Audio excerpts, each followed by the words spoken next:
Hello fellow knobheads and beat people. I'm George, the Gentleman Rocker, as you can see on my shirt. And yeah, this is my vlog and I wanted to update you a little bit on my studio situation. And as you can see, I'm in my old studio. So the idea was to get the keys for the new place one level up yesterday. And that didn't really work out. I should at least get the keys on the 1st of February, which will collide with my FAWM plans. So what I've done, I'm here 4.5 hours and I've rearranged my stuff a little bit. Right now I have put my both PCs in this corner where my old cutting place was, and I've taken my live streaming PC and put it over there. And I've built a setup that I can use to live stream my FAWM. On January the 1st, starting at 9 o'clock Central European time, I will put the other times in the description below. I will start streaming for 9 till 12:30, so 3.5 hours. And I will do that every day, as I have to produce 14 songs in 28 days, which is not a lot of time, but perfectly doable. As I said, for FAWM, you just need a basic idea, basically like a demo, something that you can show off to show the idea you have with the song. It doesn't have to be produced. In the last FAWMs, I tried to have songs that are produced well enough to be a real song. And afterwards, I've just done some mastering and some cleanup and some production magic. But I've built the whole songs. And as I said, that's not something I want to try this year. This year, I want to focus more on theory, building exciting chord progressions, building cool melodies and bass lines from that. Just have a more overall written song idea and not that much a produced one. But besides that studio stuff, let's talk about some music stuff. So, as I said, I will be starting FAWM, but as every year, shortly before FAWM, there's NAMM. And yeah, this year's NAMM is a mixed bag. Last year there was a lot of stuff that I really craved for, but to be fair, most of the stuff I got was released at Super Boost. So maybe there's something that's not at NAMM that's coming later. But this year I don't have that much stuff that I really want or guess for. There's some stuff that is interesting and I will talk about that later. So let's drop into that NAMM stuff. Today is Sunday, so theoretically I would have gotten all the informations via Sonic State and others. But yeah, there might be stuff that I haven't seen yet. So I might update you on that next week if I find something later. Yeah, the biggest thing this year for me came before NAMM, and it was a few days before, and this is Arturia with their Mini Brute S2 or Mini Brute 2S, which I find really interesting. It's a bigger and better sounding version of the Mini Brute. I had a Mini Brute with the keys and I had a Micro Brute, but I got rid of both of them because they sounded too harsh, and it looks like they've gotten into that. The sound sounds really more mellow, a little bit more, likable, for me at least. And with the Brute Factor you can give it the sound that dirt, but it's not always there. So in the older ones, if you cranked up the filter or something like that, the sound tend to break and get a little bit gritty, which is cool if you want it, but I also like this mellow basses, and it looks really good. And I especially like the version with the sequencer built in, as it will be fantastic for me for building this dubstep basses, this wobble basses, as you have two lanes that you can for instance, use to change the LFO on a step-by-step basis. So that's really cool for that. And I really need a hardware sync to do that. Right now, everything I do is basically always the same, which is okay, which is basically just me dropping in the LFO and dropping it out. So I have a steady bass and this wobble bass. And if I want to be a little bit more experimental with that, have changing LFO speeds, for instance, I use gadgets. And I really like to switch the LFOs a lot, and a step-by-step basis will be cool for that. And I can't really do that with my other synths, so that's really nice. What I really like about this is you not only have this sequencer that also can send pitch out to another synth, but you can add this rack brute extension to it, where you have this 1 or 2 lanes of Eurorack modules added.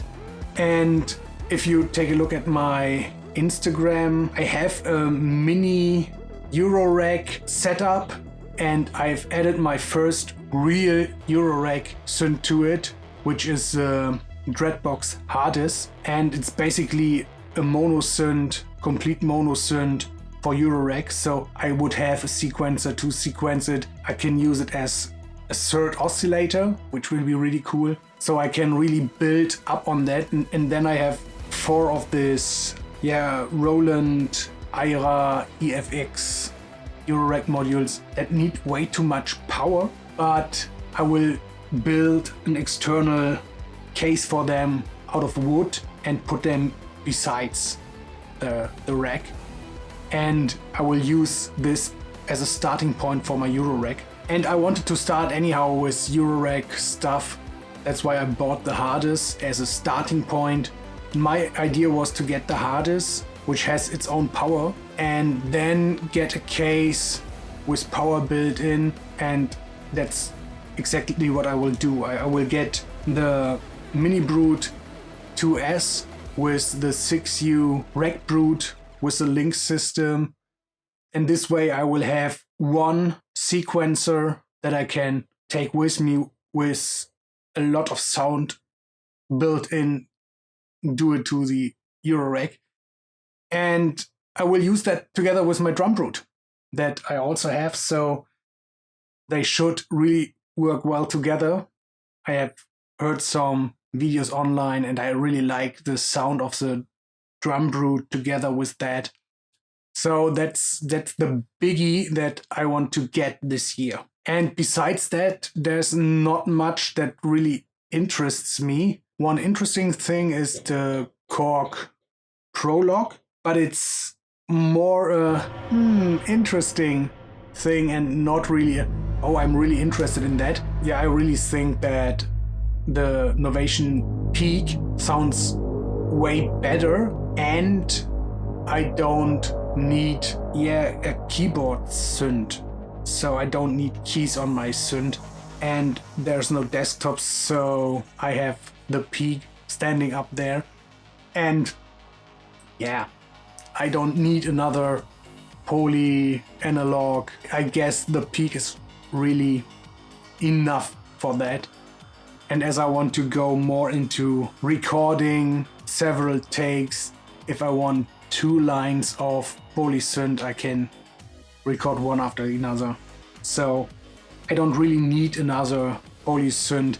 And the Prologue, sound-wise, it's really interesting, but I like the Peak better. There's nothing that makes it better in a way. It's just me liking the sound more. Maybe because I like the digital wavetables added to analog ones, but there's something like that in a Prologue, so I don't know. I have no gas for that. And besides that, there's only one thing that I really want to have, just because it's a little bit of, I don't know, it's a little bit of a guilty pleasure. I have these pocket operators, and I have a lot of them. I have the PO12, the rhythm. Then I have the arcade, the robot, and I have the sub and what's the other one? Factory.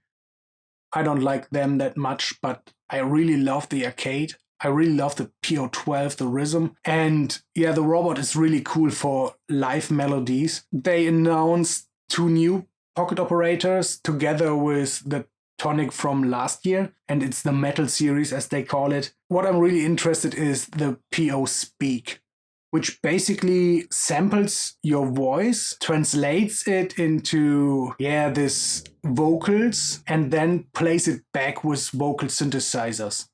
So it doesn't really sample your voice and puts effects to it, but it samples how you're talking and then recreates it in different voices. Natural voice, then there's an auto-tune voice, robot voice, fifths, which is like 2 voices talking together.